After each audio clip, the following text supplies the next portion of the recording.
and I'm based at Bangalore. And on behalf of BI, I welcome you all to this webinar of Fact Check.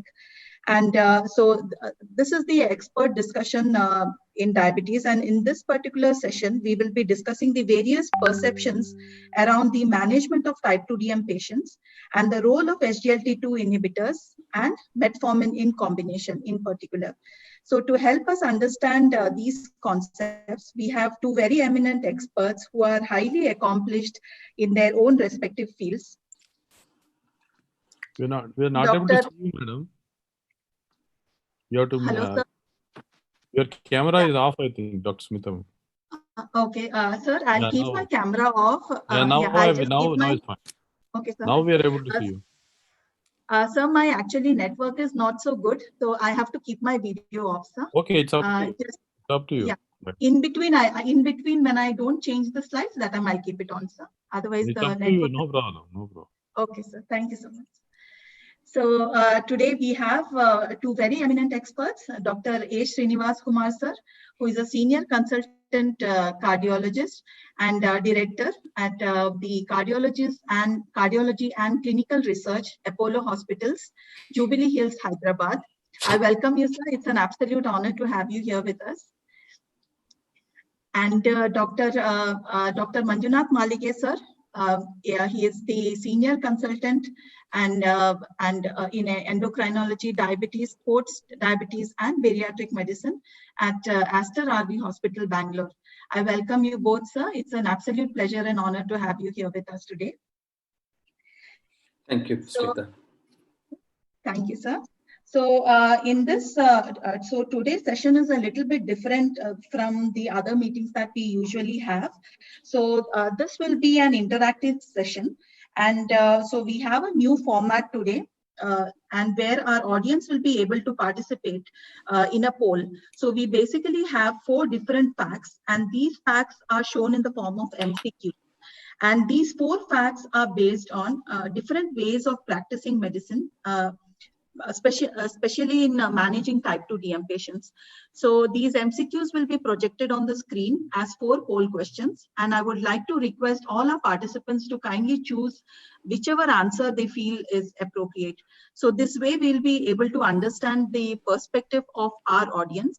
And once the poll results are available, our experts will then help us to understand all the 4 facts in details. So after that, I would be sharing the evidences that we have pertaining to each fact. So to take us through the first fact, I would like to request Dr. Srinivas sir's expert opinion. So the first fact is, so I am first launching the poll. So I will be keeping this poll for around 1 minute. I would request all our participants to kindly vote now. It's a single answer question.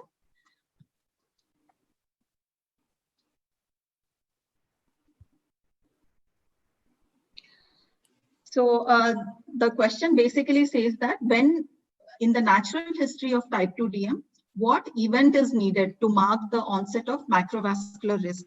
Which means that in the natural history, when would you consider that the macrovascular risk has started?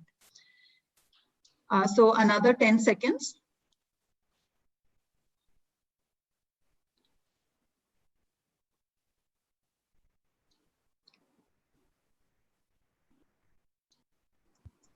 So right, I'll now end the poll and I'll show you the results. So this is the results, like 38% of them say duration of type 2 DM being more than 10 years. 25% say the typical symptoms of CVD. 13% say albuminuria or ECG positivity, and 25% say diagnosis of diabetes. So, sir, if I may ask Srinivas, sir, so what do you think about each one of these answers, and what do you think about the results that are being shown? Actually, in this onset of webinars which are happening, so many, each of us are trying to identify and design some new style of designing so that there will be more interaction, and technical platforms are making it possible for us. And unfortunately, we are today very odd timing because there are 3-4 webinars happening in the country along with the ESC conference, which is coming live. That's why I wish more participants would be there. But anyway, thanks to BI for making it possible. And thank you all. And thank you, Dr. Manjunath and Smita Madam for joining. Coming to this question today, what is posed here is the natural history of diabetes mellitus. In the natural history of diabetes mellitus, what event is needed to mark the onset of macrovascular risk? As we all know, generally, when the major macrovascular is broadly known whenever major vessels are getting involved, either like a stroke or a heart disease, like coronary artery disease. Microvascular, generally people think for retinopathy. I think endocrinology specialists will throw more light on it. But basically here it is suggesting us to sell, when do you think the patient has a development of coronary artery disease? Absolutely. What is the event needed to mark the onset of microvascular risk? Some people have mentioned the duration of diabetes being more than 10 years. It's one way it is okay because basically the long-standing diabetes mellitus, you can take it as equivalent to coronary artery disease. That's why some of them, about 25% of them must have thought like that. But it is not exactly what is a definite indication for onset of macrovascular risk. Then the typical symptoms of cerebrovascular disease. As we know, the angina diagnosis mostly happens with history alone. The typical exertional discomfort which a patient gets and discomfort, and when it walks and takes rest, it decreases. That is goes without saying that if he has a typical coronary artery disease, the onset of typical symptoms suggests that he already has an onset of macrovascular risk. That I feel is the right answer here. Albuminuria and ECG positivity, again, this is the sets which are done also is wrongly done here, I feel. Maybe these both are not to be clubbed because albuminuria indicates something for nephropathy. ECG positivity, some people could think, that's why one person voted for this. I think he got confused there. ECG positivity, if it is suggestive of acute MI or a non-ST elevation type of MI, that type of thing you can think as onset of macrovascular risk. This combination of albuminuria and ECG positivity is a framing of question. There is some fallacy here, but anyway, ignore it. Albuminuria need not take. Diagnosis of diabetes, again, immediately after diagnosis of diabetes, you can't take it as a equivalent of macrovascular risk again because he didn't suffer an event already. But as you see in the subsequent slides, the more younger the patient, then the more longer the diabetes is, the more is the risk. So if you start eating very early, the risk will be less. So in other words, some people, diagnosis of diabetes itself, they have answered as one of the risks because they are of the opinion that it's equivalent to coronary artery disease. This after the Hafner's et al. Thing which came in diabetes itself is coronary. Some people could think like that. So that is why the framing of question led to some confusion. But the real answer here for this is typical symptoms of angina or what you get is the answer for this. But others who mark the other way also to stress that diabetes itself is coronary artery disease equivalent. I think with this, I think we can move on further. Sir, thank you so much, sir. Let's see what are the evidences that we have.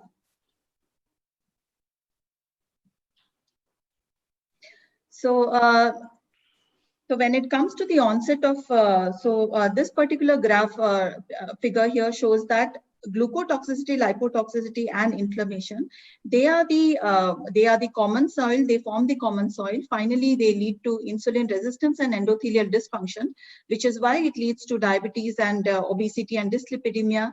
And also, these patients eventually will develop CAD, hypertension, and atherosclerosis. When it comes to the onset of diabetes mellitus, the microvascular complications actually begin after the onset of diabetes type 2 DM diagnosis is made, and macrovascular complications supposedly start way before the onset of type 2 DM. And here we have some Indian data which suggests that the prevalence of asymptomatic CAD in type 2 DM is anywhere between 10% to 47%. And in newly diagnosed type 2 DM patients, it is around 11% when compared to just 3% in case of the non-diabetic adults, which implies that there is a 3.7-fold increased risk of asymptomatic CAD in newly diagnosed type 2 DM patients versus adults without diabetes. So this is the Nurses' Health Study, and this was done in the Harvard Medical School, and it is still ongoing, and it's a long-term follow-up. and now it is in the third generation. So here they are trying to assess the risk of MI or stroke according to their dysglycemia status of these nurses. So here they found that there is an increased risk in atherosclerotic CVD even prior to the diagnosis of diabetes. Similar evidence was also found in the UKPDS study as well. And this study found that 1 in every 6 patients of newly diagnosed type 2 DM patients has silent MI. And, there is a 31% increased risk of all-cause mortality in patients of newly diagnosed type 2 DM patients with silent MI versus those patients who do not have silent MI. And we also have some data from the Indians and from the Indian population. This is a study called the MARC study. MARC stands for Measure of Asymptomatic CVD Risk in Indian Diabetes OPD Care. So this particular study was done across 154 outpatient departments around India to identify groups of Indian patients with asymptomatic type 2 DM who are at high risk of cardiovascular disease. So this was done to objectively assess the prevalence of cardiovascular disease with the help of Q-risk3 calculator. So it was seen that the majority of the asymptomatic males over the age of 45 years had high CV disease risk. And however, for females, if you look at, the risk appeared a decade later, beyond 55 years. And majority of the asymptomatic patients with a duration of more than 5 years of type 2 DM had a high risk of CVD. And here is a unique clinical score which was developed by Park et al. In South Korea to predict the risk of significant CAD, that is more than 50% stenosis in asymptomatic patients of type 2 DM. The factors considered here were age, gender, duration of diabetes, hypertension, current smoking, family history of premature coronary artery disease, previous history of stroke, a ratio of total cholesterol to high density lipoprotein cholesterol, and neuropathy. Based on these, the patients were categorized into low risk, intermediate risk, and the high risk group. And these patients were followed up for 4.3 years, and also validation was done based on the CT angiography. And it was seen that majority of the patients in the high risk category had a significant CAD of more than 50% stenosis. And further, it was seen that it had a significantly better predictability as compared to the UKPDS risk engine. So further, the authors have suggested what needs to be done after the patients are categorized. So they suggest that for low risk patients, clinical follow-up can be done. For intermediate risk category patients, coronary calcium evaluation needs to be done. And for high risk group, coronary CT angiography or myocardial perfusion imaging must be done. So sir, if I may ask Dr. Srinivas sir here once again, sir, looking at all these data, what do you think? Do you think these risk scores are actually valuable in clinical practice? Yeah, actually very much. In Indians, being Indian itself is a high risk factor. And then Indians clubbed with diabetes. Can you go to that previous slide where the scores were shown? This one, age, as increasing age, we know it is basically derived from what knowledge we have already. As the age increases, the risk increases. That's how the scoring is done. Gender, this female 0, male 1 is done, but it doesn't hold good after females get into postmenopausal phase. That's why a decade later, they were becoming equally risked as males. And duration of diabetes, generally what we think is more than 10 years is the risk factor. More than 15, they gave additional 2 score. So the longer the duration of diabetes, the more the risk it is. Hypertension presence, again, it is important. More for stroke and less for coronary artery disease. They gave 1. Smoking, again, is a dreadful thing, especially for young people. So presence of it, they gave 1. Premature coronary artery disease, this is again an important thing. What all this risk evaluation becomes more and more pertinent, I feel, for people who have history of premature coronary artery disease in our country. So probably they should get themselves evaluated more early for the risk factors. And also, if you have any suspicion, go for further investigation like CT angio, which are being suggested there. In the previous history of stroke, again, Again, stroke is a dreadful thing. The previous history of premature coronary arteries is a dreadful thing. So these are given maximum importance here. You see 4 there, and previous stroke 3. So this is what we used to think normally in the clinical scenario practice before, but it's designed into a proper score like by Korean group. Then the total cholesterol, HDL cholesterol, the ratios are considered important. In India, again, low HDL is what is commonly seen. So that's how it is mapped. And if the lower the HDL and higher the LDL, it becomes more score. So then the only one thing which is new I have seen in this is the neuropathy presence. Generally, we did not think that neuropathy was relevant for coronary artery disease and cerebrovascular disease. But probably here, presence of neuropathy again indicates a long-standing coronary artery disease, long-standing diabetes mellitus, which could be thinking that neuropathy, and that's how they gave a score of 1. That is only 1, it's still acceptable. What it points out, highlights very strongly in this score is long-standing diabetes duration and the family history of premature CAD or already a documented stroke gives a maximum indicators. So we are supposed to take these as already somebody suffered an event. So that's how it's very important for us to understand which is most important. Obviously, when somebody had suffered an event, then you should be treating as if he has already suffered a coronary artery disease MI. Go to next slide. Then probably you then can you go to next slide? Then yeah. So now if you see this, low risk one is doesn't have anything. He's typically low risk. Just clinical follow up is okay there.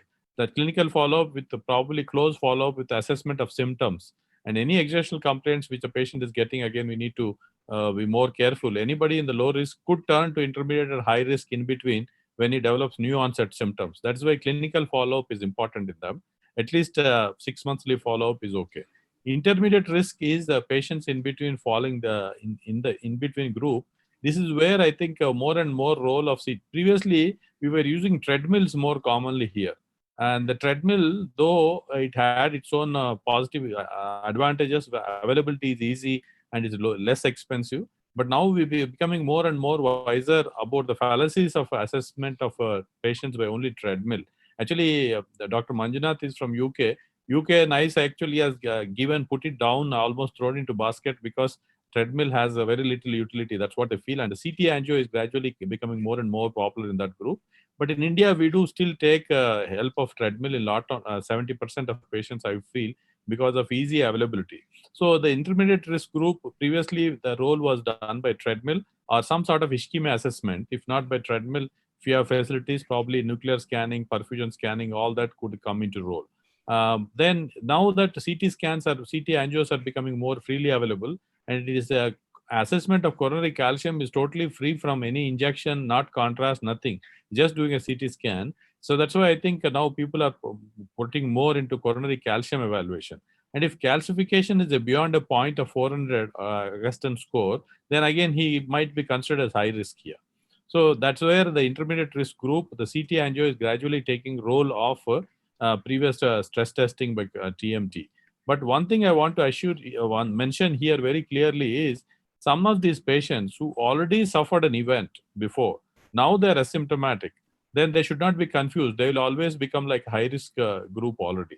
Then coming to the high risk group, actually, which almost equivalent as a coronary artery disease, we should be very aggressive in controlling the risk factors, put them on high dose statin, and then evaluate them by CT angio. I feel as interventional cardiologist, I could be a little biased towards it. But if somebody had an evidence of MI, angina, I feel straight away they could even go for, nowadays the angiogram is also done through radial route. Then if any suspicion of already suffered an event is there, then probably CT angio can help us in guiding where is the lesion and plaque morphology, things like that. And nowadays that's where patients are being planned for more of angiogram and ad hoc interventions. So, but one thing we need to see is oculostenotic reflex-like things should be avoided. Just because you find some small lesion there, you should not go for intervention straight away without documenting the importance of that lesion and the severity of that lesion by perfusion imaging. That's how the more and more role of physiological testing is also mentioned here. Not only anatomical information, but physiological information about the importance of stenosis should be also considered. But once you find any sort of lesion, what I feel is CT angio is now good to say normal. If it is normal, means normal, ruling out disease is fine. But if we find a plaque of 50%, 60%, 70%, we are not in a stage where to definitely diagnose a lesion very correctly by CT angio. If there's any suspicion of any lesion, whether it is especially some plaques which are soft plaques inside, then we should not neglect there and probably give the benefit of doing a further invasive radial angiogram in the subsequent in this subgroup of patients, and that's how you prevent events on follow-up. The study has published in this high-risk groups with 5-year follow-up showing that this sort of approach helps in preventing many of acute MI events and ACS events happening in this high-risk subgroup patients. But unfortunately, that study did not show mortality reduction. It's very difficult to produce mortality reduction in these chronic stable angina patients. Ischemia study is another study we just got published showing that if it is initial stage of inclusion was with CT angio, ruling out a left main disease. So that's how the importance of CT angiogram is going on further, improving, and it is good, all for good for the patients. I think with this, I think you can take over and present further. So thank you so much, sir. Before we proceed, Manjunath sir, would you like to add your perspectives here? Yeah. I mean, I completely agree with what Dr. Srinivas Kumar was saying. See, 10 years ago, when I was in my training and the early days in UK, TMT was seen as one of the sort of advanced cardiac screening tests, which we all had done during our, cardiac risk screening of diabetic patients in the diabetes clinic. But then he's very right. Now, this has been put on the back burner for the very reasons which Dr. Srinivas Kumar was just mentioning. So I agree with him. The only thing is in the previous slide, the neuropathy, yes, I am sort of a bit as amused as he is, that sometimes there are neuropathies which can be, not exactly due to diabetes, and sometimes patients can actually present with neuropathy at the right initial diagnosis of diabetes as an acute neuropathy. So I don't know, not sure how that could really be contributing as a risk factor. Perhaps I need to look into the details of this evaluation a bit more. But apart from that, I agree with what Dr. Srinivas Kumar said. Thank you so much, sir. So we'll move ahead with the next section. So this is the second fact where I'll start off with the polls, and so the question here is that the intensive glycemic control in type 2 DM has demonstrated consistent benefit for which one of the following outcomes? So I request all the participants to kindly vote as per your understanding.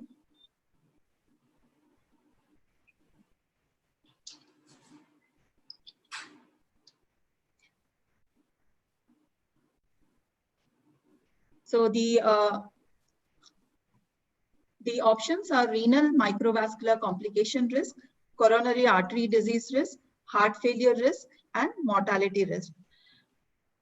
So if you do intensive glycemic control, which of these benefits are seen? So the question is that, okay, another 5 seconds.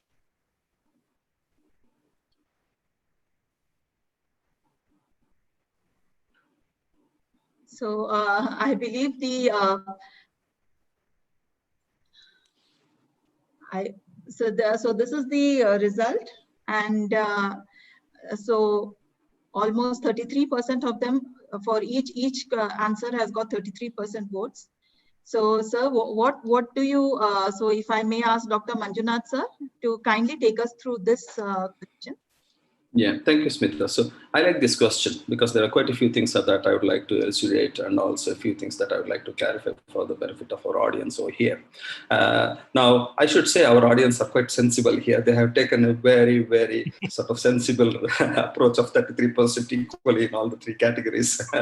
And I'm really pleased that not many have voted for mortality risk, which actually is sensible, given what we had, all the hiccups that we had with ACCORD trials and the various other trials, which showed that actually the mortality increased when you intensify the glycemic control, particularly patients who are unwell and in ICU, and which is one of the reasons why the ACCORD trial was in fact stopped in the midst of the trial because of the increased mortality. In fact, I was personally involved with the people who were involved in this ACCORD trial and UKPDS. So I know that these things happened and the red herring sort of came out quickly and it was abruptly stopped. So I'm glad that our audience did not sort of actually vote for mortality risk, although one could still argue about the benefits. So coming to the first option, renal microvascular complication risk. So does intensive glycemic control in type 2 diabetes demonstrate consistent benefits? Yes, it does. And what is that we have in terms of evidence? I think there are many. And the one which we could always keep quoting is one of the groundbreaking studies which came up in 1999-2000, the UKPDS trial from Oxford. So I was personally involved there. And every time I used to interact with them. Gentleman Paul, who come at 6 in the morning and enter all the data in his Oxford consultation office. So it has shown clearly that glycemic control does reduce the risk of microvascular disease in diabetes patients, be it renal, retinal, or neural. So there is a definite reduction. Coronary artery disease risk, yes, we know that, and Dr. Srinivas Kumar has just explained beautifully about that, so I'm not going to touch more into that. Heart failure risk, yes, of course, although we do see coronary artery disease as more of a macrovascular complication of diabetes than micro, but I think overall there is some gray areas where there always will be overlapping of the benefits between micro and macrovascular complications. And for that reason, I would still think that heart failure risk will be significantly reduced. And now I'm sure you're going to show us some data where the outcomes of heart failure patients have improved with sort of improvement in the glycemic control, not purely because of the improvement in glycemic control, but because of the specific class benefits that the particular molecules like the gliflozins can bring in. So that is an important point to bear in mind. And from that perspective, the heart failure risk number 3 becomes a very valid option because it's not just glycemic control, but empagliflozin also has something else added to that to provide to our cardiac patients. So I would say 1, 2, 3, yeah, fine. Mortality risk, yes, we know the ACCORD trial, which we'll be talking about, but I would agree with the audience and I agree with all of them. Thank you. Smita madam, some of the participants are requesting to provide the slides. I think we can provide them. There's no problem. Knowledge should be made freely accessible and they'll be provided. And one of my senior colleague, Dr. Ravi Bhatna, has just added up saying in the CT, FFR CT is another new modality which is coming up where you can assess the lesion severity on the CT itself without subjecting them to, again, perfusion study. That's what came in the chat by one of our senior cardiologists. Go ahead, sorry. Okay, thank you so much, sir. Thank you so much. We'll move ahead to the next section. Here I'll be discussing some of the evidences that we have.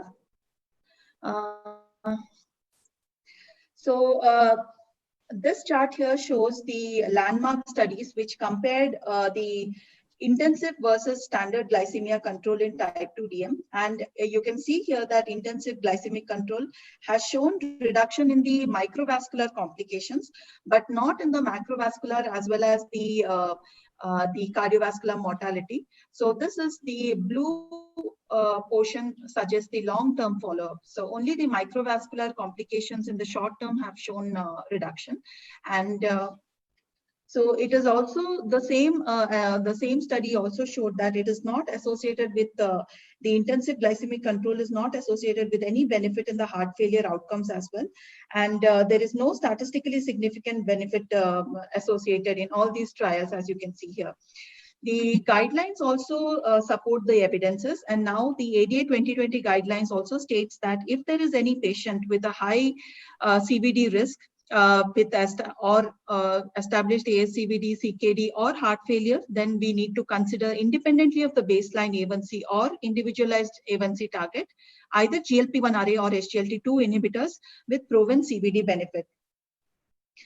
And further, they have differentiated, the guidelines have differentiated cardiovascular effects into ASCVD and heart failure. And under these, they have shown, under ASCVD, they have shown empagliflozin and canagliflozin to have benefits, and all the 3 molecules to be beneficial in heart failure and stopping the progression of DKD.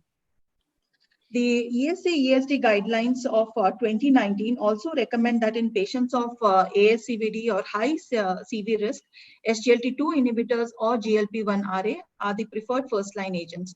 So either this can be in the drug-naive patients or it can be as an add-on to metformin. And further, they say that the empagliflozin and liraglutide, they have the class 1 recommendations to reduce the risk of death in type 2 DM patients with cardiovascular disease. So, sir, before we move ahead to the next part, may I request Dr. Manjunath, sir, to kindly share your thoughts on these, the evidences that I have just shown. Would you like to add? Sure, Smita. Smita, would you mind just going back to the previous slide, the ADA recommendation? Yeah, no, the next one. Yeah, that's the one. No, the next one, where the first choice is SGLT2I or GLP-1 receptor agonist.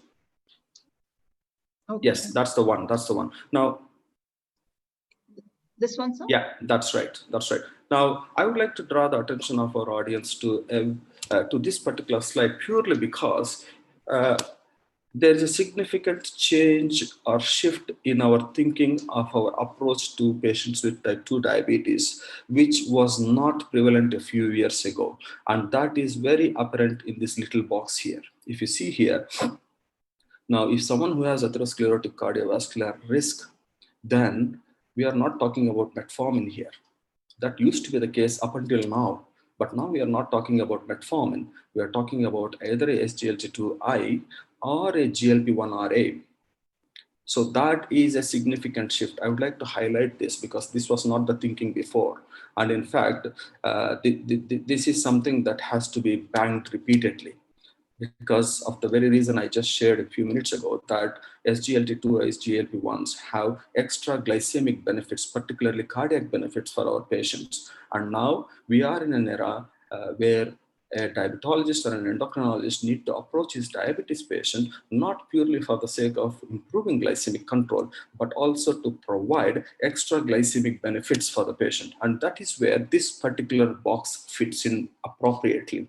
Now, I keep telling to my patients that you come here for me to see for diabetes, but that is what you want. But I'm going to give something more than that. That is, I'm not just going to manage your diabetes, but I'm going to assess your cardiovascular risk, whichever risk engine you use. I'm going to do that. And I am going to sort of try my best to significantly reduce your cardiovascular risk with whatever appropriate medications I need to add in. And when I come into that conversation, and if I have a sort of relatively new patient or established type 2 diabetes patients with increased risk of atherosclerotic cardiovascular disease, then my focus will be on this box here to consider SGLT2 inhibitor rather than metformin. However, I would still say metformin is still the gold standard treatment throughout the world as the first treatment of oral hypoglycemics in type 2 diabetes. Yes, no one is denying that. And metformin has excellent extra glycemic benefits as proven very well in the UKPDS trial. But we are looking for something beyond that. And now is the time to think about SGLT2 inhibitor. So that is why we say one of the gliflozins, either AMPA, DAPA, whichever one chooses, is suiting well here in someone with atherosclerotic cardiovascular disease. And perhaps to go one step ahead, I would say one could actually even think of a combination of SGLT2 and metformin, which is now easily available. So a combination therapy will give the benefits of both the worlds, metformin and SGLT2I. So this is something I would like to bring to the notice of our audience because this was not the case previously. Over to you, Smita. Thank you so much, sir. So before we proceed, Dr. Srinivas, sir, would you like to add your perspective here? Yeah, one thing I want to make it clear, though strict control did benefit only the microvascular thing, not the macro, but it doesn't mean that you leave the diabetes to 200 ranges and fastings and things like that. The strict control, reasonable control at least is required even to prevent this major problems of heart disease. The very strict control by monitoring fasting sugars to 80, 90, 100, that's what they mean by it. But doesn't mean that you leave the diabetes to go haywire and then still you don't get into trouble. If diabetes becomes very uncontrolled, then it will produce matters, changes in even in CAD and heart failure, stuff like that. What they meant is, I don't want the audience to go with the fact that you can leave diabetes, nothing happens to coronary artery disease or heart failure, because that particular trial meant reasonable control versus the stricter control. That is what it is. Not that no treatment or very high sugars. It should not be taken that way. And Sarah has very well highlighted the importance of SGLT2.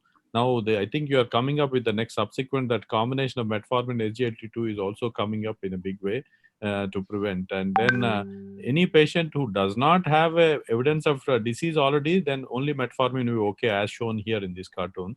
And then if he already has evidence of coronary artery disease or heart failure, definitely you should give the benefit of SGLT2. And today's Emperor reduced trial again confirms that. We'll have some discussion after further some time after you finish your presentation. Go ahead, please. So, thank you so much, sir. Moving ahead to the next section. So this particular question is on the management aspect. I'll just start the poll.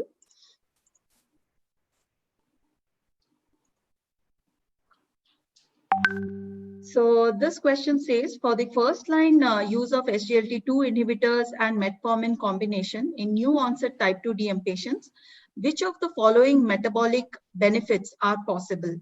So this is a multiple choice question. You can select more than one answer. So the answers consist of intensive HbA1c goal achievement with improved time in range, low risk of hypoglycemia and weight loss, reduction in visceral fat, and lower insulin resistance and improved insulin disposition index. So I would like to request once again to all our participants, kindly vote for your best answers. You can pick any more than one answer here. So another 5 seconds.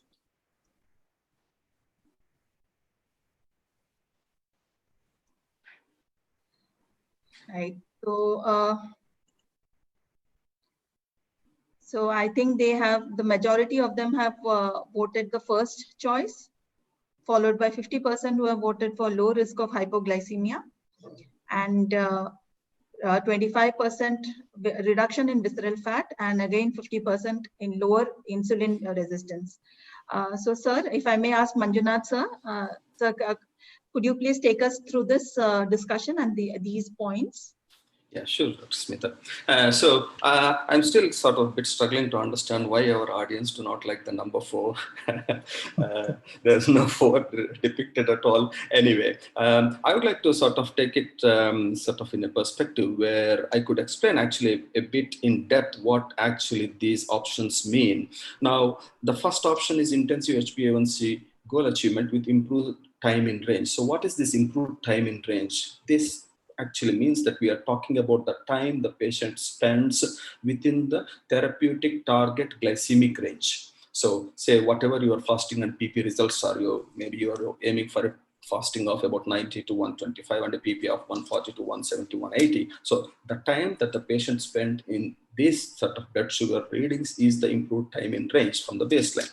Now, there's another thing I would like to talk about is low risk of hypoglycemia. Why low risk of hypoglycemia in SGLT2I? I'm sure most of you know about this, but just for the sake of a broader audience here, this is because SGLT2 have a sort of a unique mechanism of action on the kidney tubules. So this mechanism is completely independent of insulin production, unlike sulfonylureas, gliptins, or metformin. So that's the reason why the risk of hypoglycemia is quite low. So SGLT2I mechanism of action is completely independent of insulin mediation. So there is no insulin in the equation at all. So that's the reason why the hypoglycemia is less. Now, reduction in visceral fat, yes.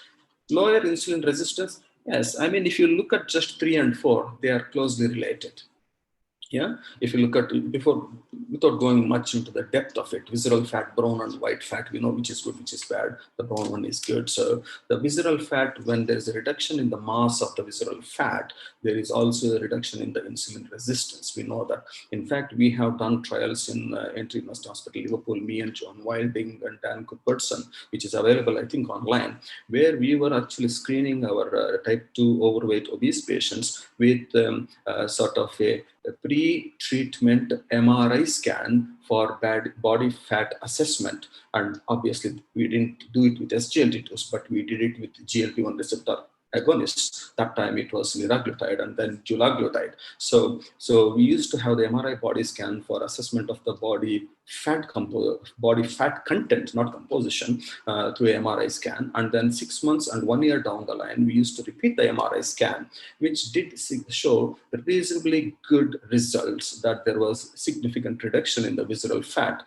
And so what was the metabolic implication of this finding? It was that the insulin resistance significantly came down, which in terms of pharmacodynamics meant that we basically could reduce the dosage of the medications that the patient was on.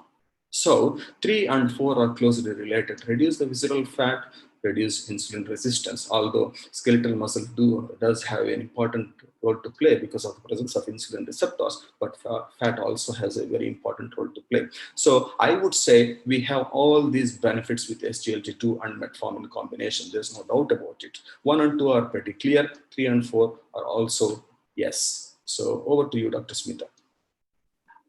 Thank you so much, sir. Let's see what are the evidences that we have here. So this is a chart showing the effect of all glucose lowering therapies on cardiometabolic risk factors. And you can see that SGLT2 inhibitors score over all the other drugs, not only by causing glycemic control, but also having low risk of hypoglycemia, causing weight loss, reducing blood pressure, and possibly a favorable effect on the lipid profile. So this is a systematic review and meta-analysis of RCTs to evaluate the efficacy of DPP-4 inhibitors, SGLT2 inhibitors, and GLP-1 RA in the Caucasian population versus the Asian population with diabetes. And this particular study was actually done by Dr. V. Mohan and colleagues. And it was seen that the glucose lowering efficacy of SGLT2 inhibitors was better in the Asian population when compared to that of the white population. Also, this was the case for DPP-4 inhibitors, but it was to a lesser extent, and there was no difference seen by ethnicity for the GLP-1 RA. This evidence over here shows that the combination of empagliflozin and metformin as initial combination in type 2 DM, effectively it reduces the HbA1c even in patients who have high level of baseline HbA1c. And here the HbA1c at baseline is 11.5%, and the HbA1c is reduced by minus 4.7% after 24 weeks of therapy with the combination of EmpaMet. And 53% of these patients actually achieved the goal of HbA1c less than 7%. So this is a phase 2 study of empagliflozin versus sitagliptin as an add-on to metformin, and both doses of empagliflozin have shown here to significantly reduce the HbA1c levels when compared to that of sitagliptin and the metformin combination. So this is another evidence comparing empagliflozin with sitagliptin at various HbA1c levels of 8%, 9%, and 10%. So as you can see here, there is a steeper slope of decline in HbA1c with empagliflozin when compared to that of sitagliptin. And for every 1% increase in the baseline HbA1c, the corresponding HbA1c reduction at 24 weeks was minus 0.49% for empagliflozin and minus 0.29% for sitagliptin. So also as when 24-hour continuous glucose monitoring is done, on the left side of the graph, you can see this graph shows the baseline readings throughout the day and in patients with uncontrolled type 2 DM. And on the right is the graph showing the fasting as well as the postprandial glucose levels after 28 days of therapy with empagliflozin. And as you can see here, both empagliflozin 10 milligram and 25 milligram effectively reduces the fasting and the PPG components when compared to placebo. And placebo here is in blue. Compared to that, you can see that empagliflozin has caused a reduction in the glucose levels. And and it brings down the glucose levels to between 70 and 180 milligram per deciliter. This particular evidence here shows us that empagliflozin significantly improves the time in range in uncontrolled type 2 DM patients over a period of 28 days. And the benefits are seen from day one itself. And here the green represents the time in range between 70 and 180 milligram per deciliter. And empagliflozin also causes rapid improvement in the beta cell function and also the long-term metabolic switch. So here you can see that the beta cell insulin secretion is increased. There is a 25% increase at comparable glucose levels, and also increased lipid oxidation happens, which causes fat loss. Decreased glucose utilization happens, stimulation of appetite happens, and improved efficiency of insulin-mediated glucose disposal occurs. And here we see that we have some evidence regarding the disposition index, as this was one of the options in the MCQ as well. So disposition index is the ratio of insulin secretion to insulin resistance. And improvement in disposition index means that there is an improvement in the insulin secretion and there is a reduction in the insulin resistance. So in this particular study, empagliflozin showed improvement in the disposition index on day 2 as well as day 14, and which indirectly means that empagliflozin treatment is associated with an improved beta cell function in type 2 DM patients. Further, another study showed that empagliflozin also reduced the insulin resistance versus placebo by 42% in 1 year, and also reduced the hsCRP level by 54% versus placebo. And this is another, this is a animal study where it was shown that empagliflozin, it causes increased fat utilization and increase in the AMPK activation, which will lead to increased fatty acid oxidation, conversion of white fat into brown fat, and also the M2 kind of macrophages increases. And finally, all these causes increased energy expenditure, leading to decreased obesity, and reduces the ectopic fat accumulation, inflammation, as well as the insulin resistance. This was a study a long time back. So this showed that this particular combination, empagliflozin metformin combination, actually caused a weight loss compared to glimepiride and metformin combination. And the difference was 4.9 kilograms, and it was sustained, maintained over a period of 4 years.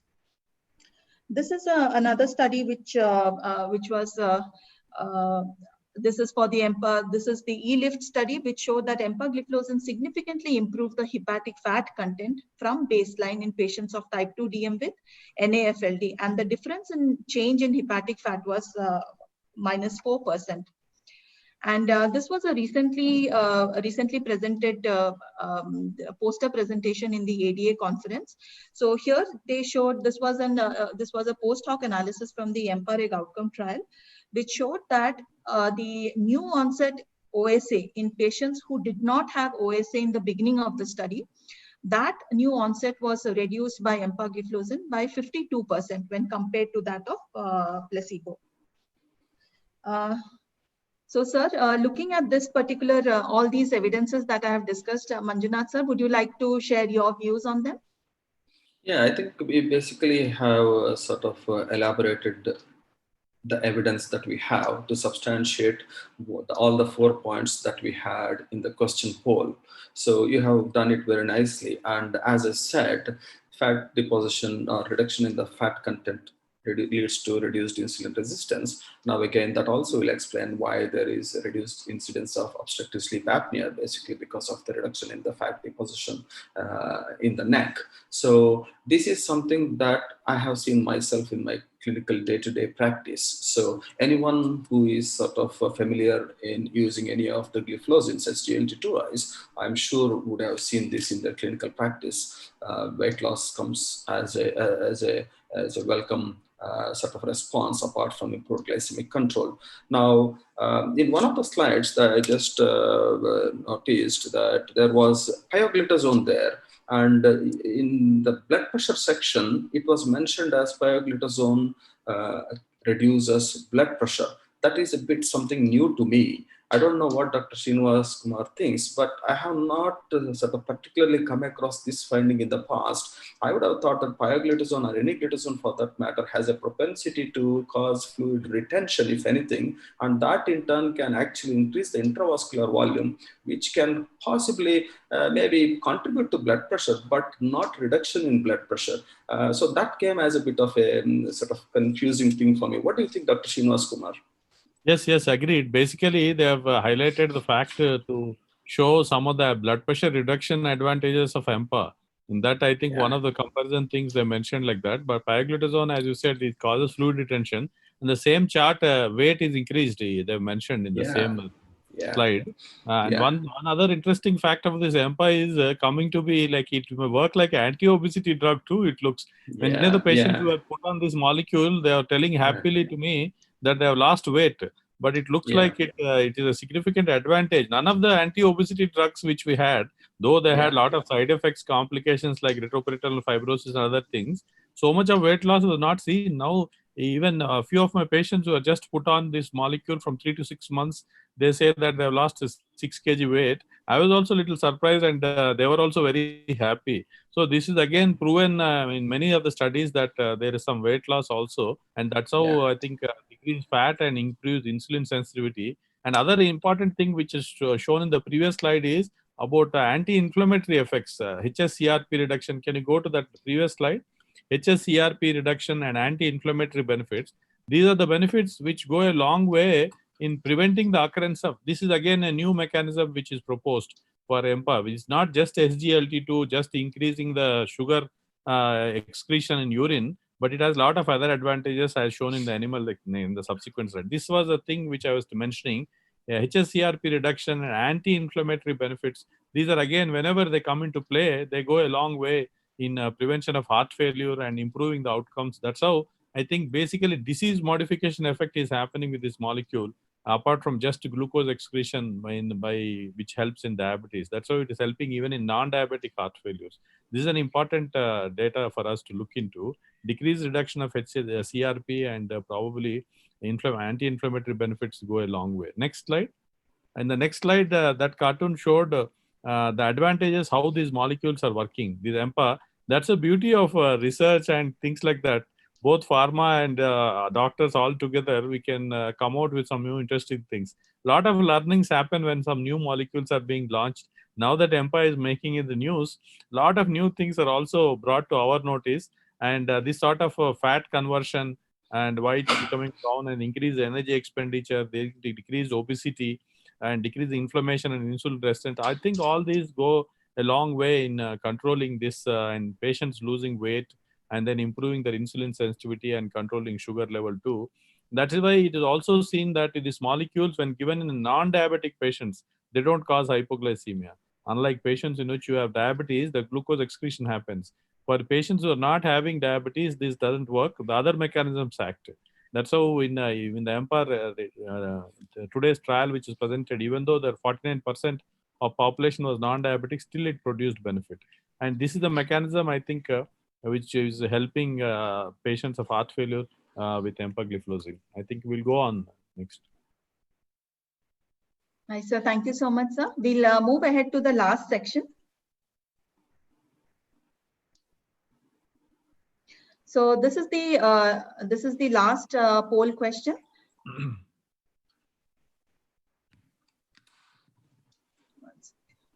So the question is for the first line. Sorry.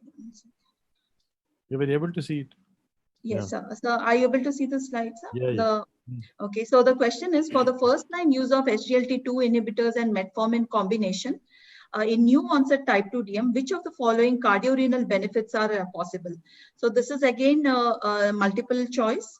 So either it causes improved 24-hour BP control and reduced vascular stiffness, lower risk of mortality, lower risk of heart failure hospitalization and preservation of kidney function, and lower risk of CKD in diabetes.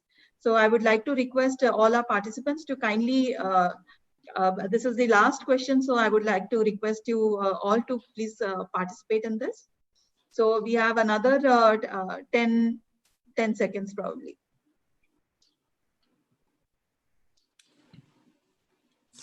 So I would like to request Srinivas sir to take us through this particular discussion. Yeah. Do you see the response? Yes, I'll just share the response. Yeah. Yeah, interesting. Anyway, I think our participants are wiser already, and they have learned a lot of things from BI and others already. They have a lot of information, and most of the voting goes right. And it is good that education happens like this. And SGLT2 and metformin combination in this new and multiple options are possible, and that's how they have selected it. Only thing which is little unusual is what we wish they've elected it as a top priority, but that as on the lesser in the priority, because these combinations, though we want them to decrease overall cardiac mortality as well as total mortality, and that the effect is much less compared to other things which are mentioned on heart failure and improvement of kidney function. What came out in today's Emperor reduced trial is basically the specific cardiac mortality did not change much unless DAPA heart failure. Total mortality and heart failure together has significantly decreased. So, though, if you see the overall response, it is more on the heart failure and more on the improvement of other 24-hour BP control and vasculature. And then other important thing which came out in this today, I was very impressed by that fact, because we had only ACE inhibitors as molecules to preserve kidney function and worsen the failure of decreasing GFR till now. Now you have another molecule which has proven beyond doubt that SGLT2 inhibitors, the lower the risk of incidence of occurrence of CKD and preservation of kidney function happened. On the subgroup of patients in which this molecule was given, the worsening of GFR happened only with minus 0.54 ml per minute per square body surface area, whereas in other group it was 2.2. That means there was significant reduction, and that 0.50% benefit reduction happened in the preservation of kidney function. That is another important secondary endpoint which came positive in today's presentation. So that number 4 also is equally correct. And then more of benefit happens with decreased hospitalization. And then the other indirect benefits happen with improved BP control and reducing vascular stiffness. And lower risk of mortality also happens. But in today's presentation, unlike DAPA, the overall mortality did not come out significantly different. But when it clubbed with heart failure hospitalization, it improved. In the DAPA heart failure trial before, the cardiac mortality also decreased significantly. That's how I think they voted. And what is very important for us to understand from today's presentation and this EMPA molecule, I think there's more role for nephrologists also in BI would involve nephrologists also in future, where you have another very important molecule which helped in preservation of kidney function. Once these diabetic patients, once they go into CKD, you know how they behave and their lives become horrible. If you have a molecule which can prevent the progression of development of CKD, I was very happy with the data which present.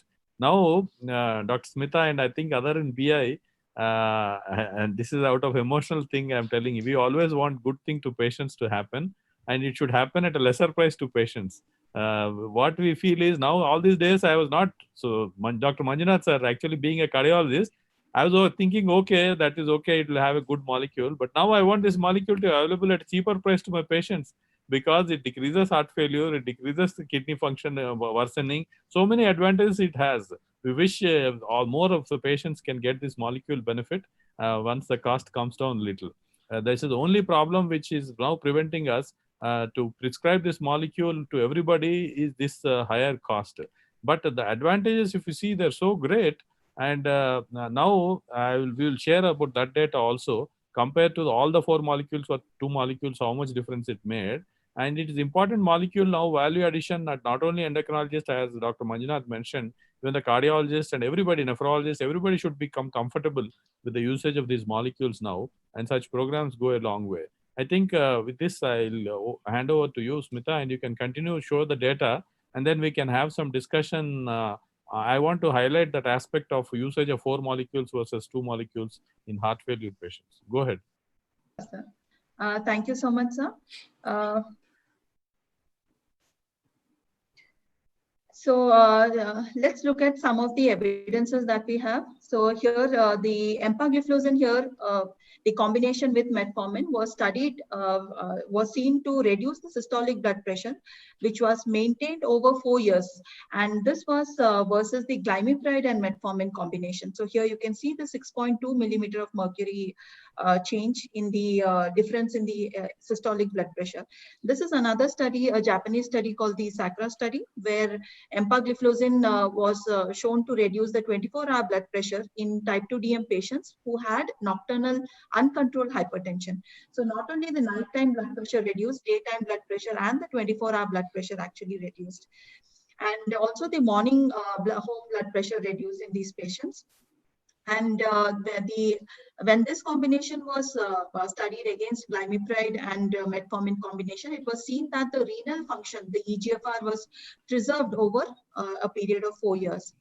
And here you can see that the empagliflozin significantly improved albuminuria as well in patients of type 2 DM and microalbuminuria or macroalbuminuria. So in microalbuminuria patients, there was a 32% reduction in the UACR at 24 weeks.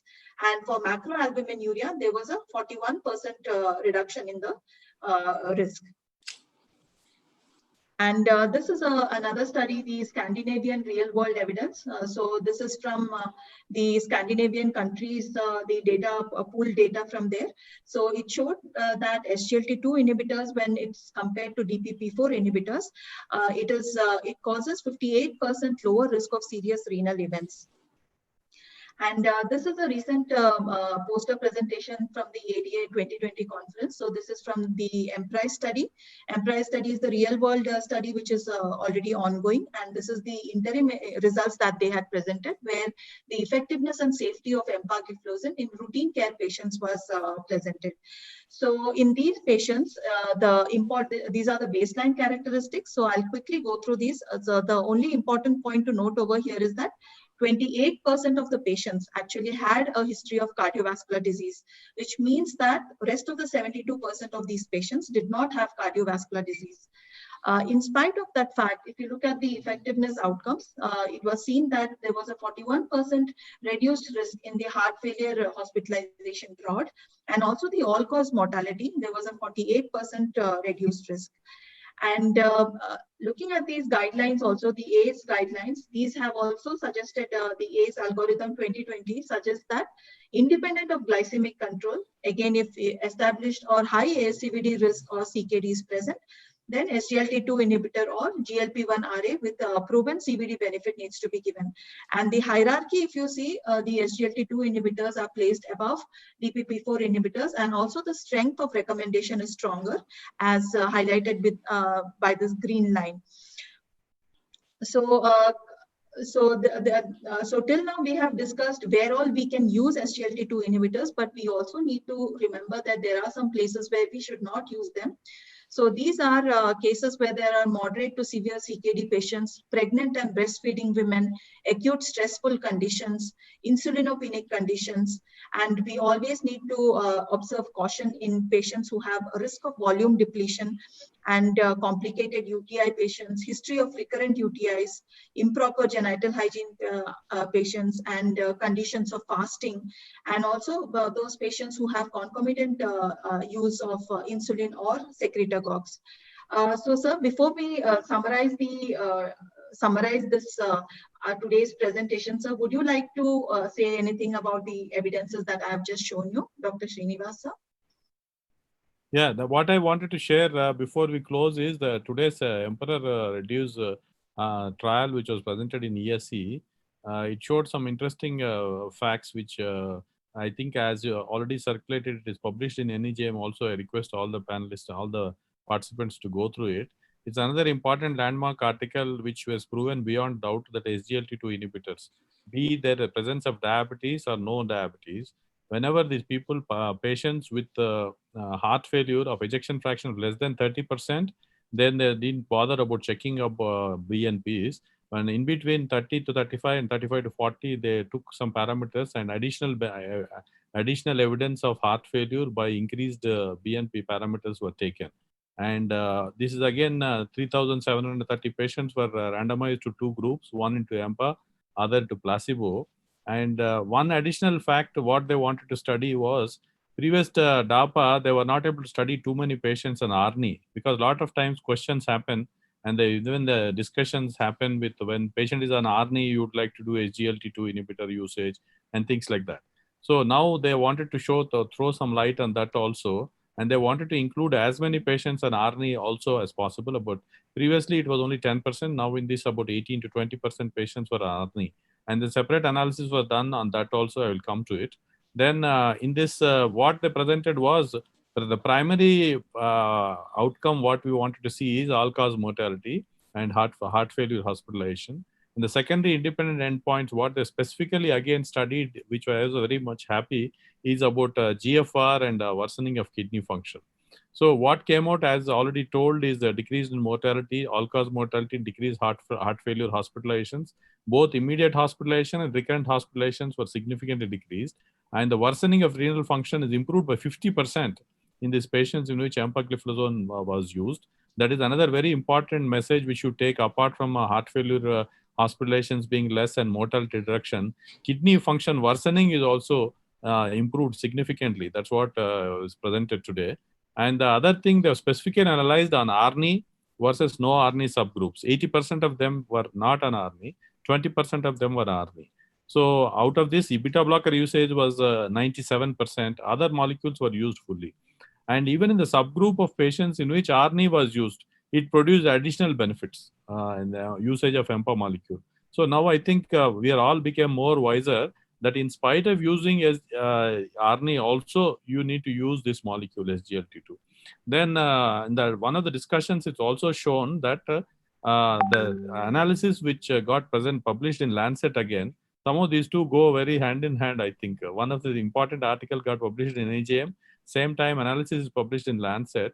What they showed is they have analyzed specifically heart failure patients in which the standard beta blocker, ACE inhibitor are anyway there before. And then now they have also added mineralocorticoid and SGLT2 inhibitors. And in this actually meta-analysis, not an individual trial, and the patients in which only were put on 2 drugs versus these 4 drugs. 2 drugs before are ACE inhibitors and beta blockers, and the 4 drugs now are SGLT2 and mineral receptor MRA antagonist also.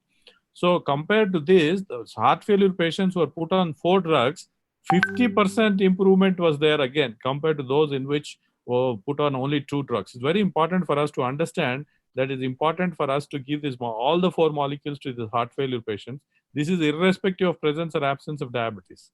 So that's how all the cardiologists should become more comfortable with the usage of this molecule and give the benefit of this molecule to all the heart failure patients. One other important point which is great about human body, I feel, is it works only when there is diabetes that hypoglycemic effects happen. I also used to keep worried before when you give it to non-diabetics whether they would get into trouble with sugar levels falling low. That is again not proven true. Patients who had a diabetes only, they had hypoglycemic effect because probably that is sugar reduction effect. That is because sugar goes out into urine only if the sugar values are high maybe. So that is why human body is great, I feel, and it adapts. Even the blood pressure lowering effects, again, I tell you, whose blood pressures are high, they will become less. Not that normal blood pressure people will have a hypotension with it. The side effects, when they're specifically analyzed, the hypotension was not different in the patients in which EMPA was given versus the placebo. So side effects were matched, not much of a problem. No increase of hypoglycemia even in non-diabetic. Side effects, those 2 were worries. At least for the cardiologist, I used to get worried whether their sugars will fall if you use in non-diabetics, and then whether how will the blood pressure behave. That is again removed with this presentation of Emperor reduced trial today. So I think with this positive note that we have another very powerful, useful molecule for heart failure, and it also does a lot of good to prevention of worsening of kidney function, and that is very important in patients of diabetes to prevent CKD also. So now we have any other very powerful molecule to do that job apart from ACE inhibitors and ARNI. This thing. I think with this I wanted to close. And Dr. Manjunath, I wanted to ask one question to you. You were also mentioning in the obesity aspects of this drug. I'm very impressed by that also. It's not yet studied in detail. And in this Emperor Reduce also, they did not, maybe I missed it. The weight reduction part was not studied. I also had some patients, because obviously this is a little expensive molecule we use in little patients who can afford as of now. I had at least immediately I can recollect of 3 patients who were lost 6 kg weight in 3 to 6 months. How much low it goes, you feel? If you continue to use weight reduction, further happens? Okay, right, right. As we discussed prior to the meeting, this is a molecule that actually is pluripotent, as you rightly said. It's not just a hypoglycemia agent, but it's a pluripotent molecule. I always keep saying popularly in my sort of talks that empagliflozin is like you go to a Walmart or Tesco and say, buy one, get 3 free. So you buy one, you buy a tablet for its hypoglycemic effect, but you have 3 extra benefits which are thrown into the basket for free. That is heart failure risk reduction and heart failure mortality reduction, weight loss, and renal benefits. So you just buy or pay for glycemic benefits, but you have other 3 thrown in for free. Now, coming to weight loss, this is something that actually set this molecule apart in a big way from other molecules that are available for use in diabetes apart from GLP-1RA. So this was sort of seen as a sidekick for glycemic control, but not as the effect of it. But now our perception and understanding are changing. As you rightly explained, what came out as an oral hypoglycemic agent is now becoming more of a cardiac drug in sort of management of heart failure. So we don't know where to start looking it from. Which sort of prism do we need to look it through, whether from diabetology prism or through cardiology prism? So one of the things that we had in UK, we had one of our biggest weight management centers in Liverpool, where we used to get patients from as far as Wales as well. And this is something that we were considering. And at the moment, studies are going on to see and evaluate whether gliflozins can be used as sole molecules for weight reduction in obese patients. Now, it is still an ongoing thing. I do not want to sort of spirit up too many hopes on it, because I hope it comes up something good. But there are also some caveats to the studies that are going on. Now, this molecule does certainly reduce the weight. Yes, 6 is good, but we keep saying anywhere between 4 to 6. But there are about 4 to 6% of the patients who actually lose much higher weight than this. I have patients who have lost nearly 8 to 10 kilos. So much so that patients came running to me and said that I am worried, my family members and relatives are worried that I am having something other than diabetes because I'm losing weight. I have become skin and bones. So in fact, to be honest with you, I had to cut down on the dose of empagliflozin. And in a few patients, I had to sensibly stop gliflozin because they had come skin and bones. I couldn't see that. But that happens in fairly small proportion of patients. Weight loss drug evaluation possibility is going on as we speak. There is data coming up. But as I said to you prior to the meeting, it does reduce the weight. It does improve the insulin resistance. But then we cannot perhaps keep giving on these medications for purely weight loss reason for patients who are non-diabetic and non-cardiac. So at some point, we'll have to stop the medication. It is then the real question arises. So they will quickly start putting on weight, and that will actually undo all the metabolic benefits that this particular molecule has done. Particularly, it increases the insulin resistance. So there is a risk of what we call as a rebound of increased diabetes risk in these patients, which was reduced. So now the question that my colleagues in UK are asking is, by using this molecule for purely weight loss, do you think you are actually going to increase the risk of diabetes, or sort of make the diabetes become apparent or unmask it much earlier than it would have naturally happened? So this is the $1 million question that's happening. Now, coming to a couple of other things, firstly, I would like to really put out a disclaimer saying that please do not use it for weight loss at the moment. No, it is not licensed. It is not safe. We do not have safety data.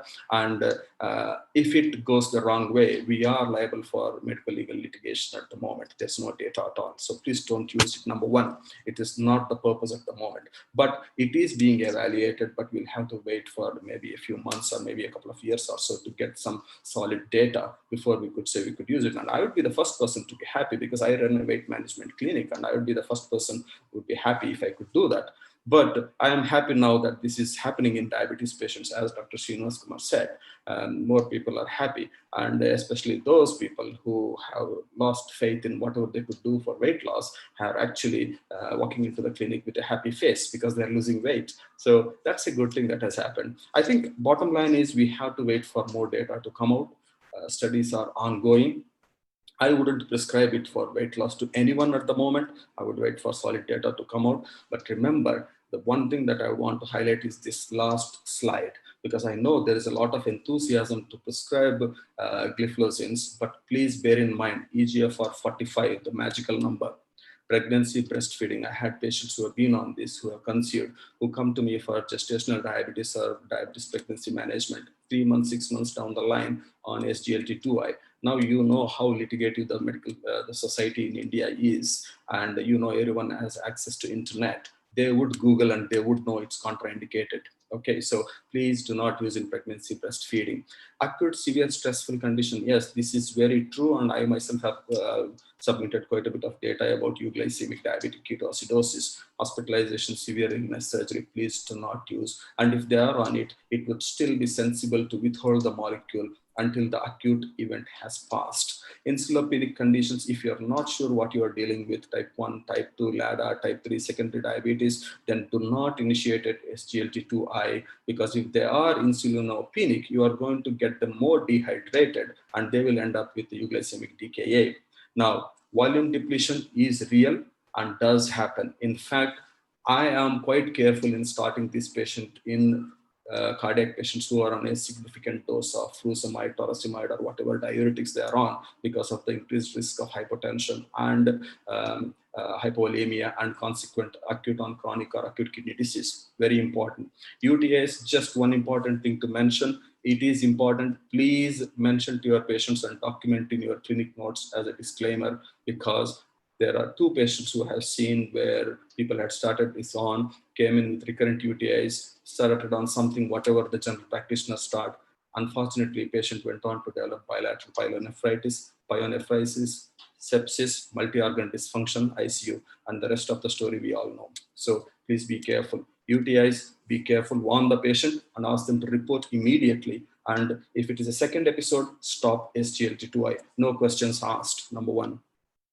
Genital hygiene. This is very important. If someone presents to you with vulvovaginitis or balanoposthitis whilst on this, please explain to them that this is a possibility that can happen again. And if they're happy, on discussion and after documentation, you can continue. But documentation is important. Documentation is evidence. Good documentation, good evidence. No documentation, no evidence. That's very important. Conditions of fasting. If you have patients from other faiths, for example, Muslim patients during Ramadan, if they are on SGLT2I, please warn them about the risk of dehydration. My practice is to withhold SGLT2I inhibitors during the Ramadan fasting and give them something else that works better. And once the Ramadan period is over, we can always put them back on SGLT2I. Concomitant use with insulin secretagogues, the risk of hypoglycemia is there. But remember, I want to add another point about hypoglycemia. Hypoglycemia does occur in patients with gliflozin, empagliflozin. It doesn't mean, I don't mean to say that there is no hypoglycemia. We only said there is a low risk of hypoglycemia, but hypoglycemia can still occur in patients. So that's something one needs to really bear in mind. The more important thing is to know what not to do rather than what to do. So I think my favorite slide in this whole presentation is this slide, the pearls of wisdom. So with that, I will pass on to Dr. Smita. Thank you so much, sir. So we thank you so much for all your insights that you have shared today. I'm sure all our participants are benefited from this discussion. And tomorrow, so I would like to thank Dr. Srinivas sir for highlighting in the. Just present the next slide, summary slide. Go to the next slide. Okay.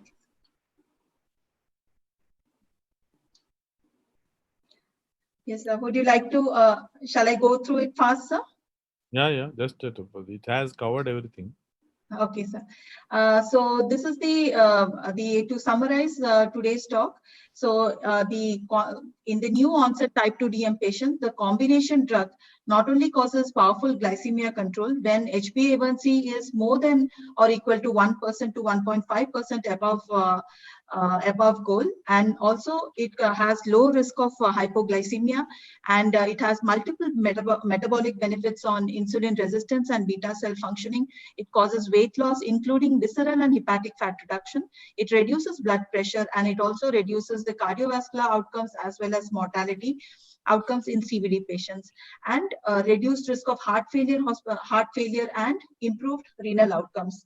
So ultimately, when we think about a patient management, we need to think about the risk benefit of each anti-diabetic therapy, and in principle of the individualized approach for every patient. So with that, we come to the end of this presentation. So sir, any final thoughts before we close? We are running a little, I mean, we have crossed our time. Yeah, it's fine. No. Okay, sir. Yeah, yes, that's sir. fine. Manjunath, Yeah, that's fine, unless there is a pressing question from the audience. Okay, so I see that there are no questions from the audience. Probably we have discussed all the relevant details. So, sir, with that, I would like to thank both my experts for being here and for giving us your valuable time and your valuable insights. And I also would like to thank all our participants who are still listening to this webinar. And they are so we are almost 25 minutes past our time, but till then they are with us. So thank you so much. And we hope to see you again soon, sir. And we hope that we can have such similar sessions in the future as well. And so thank you so much, Dr. Srinivas, sir, for talking to us about the Emperor Reduce trial. So I think tomorrow there is another publication that's coming out where empagliflozin, the Emperor Reduce and the DAPA-HF trial, the meta-analysis is going to come out tomorrow. So yeah, probably that as soon as it comes, I'll share with you, sir. Smita madam, you also just discussed with your other, I don't know who are the decision-making authorities and policy makers and marketing people. Now we want this molecule to be more available to our needy patients. Okay, yeah. How to do it is that we should all discuss and make it possible for patients. Okay, right. Thank you. Thank you so much. Thank you very much. We had very good. Yeah. Thank you, Dr. Srinivas. I learned a few things from you. That was kind of you. When I come to Hyderabad next time, we can meet up. We just definitely meet, sir. That's the advantage of having such meetings. Yes. And these molecules also at least now make us in specialty meetings to specialists come together. We are nowadays become so tubular. Such molecules will help us. Nephrologists, endocrinologists, cardiologists can at least come together for such things. Yeah, anyway, I think the future is cross-specialty meetings. Thank you, sir. Yes, thank you very much. Please come in whenever you visit Bangalore. Right, thank you. Thank you. Take care. You have a lovely evening. Thank you very much. Thank you, sir. Thank you. Thank you.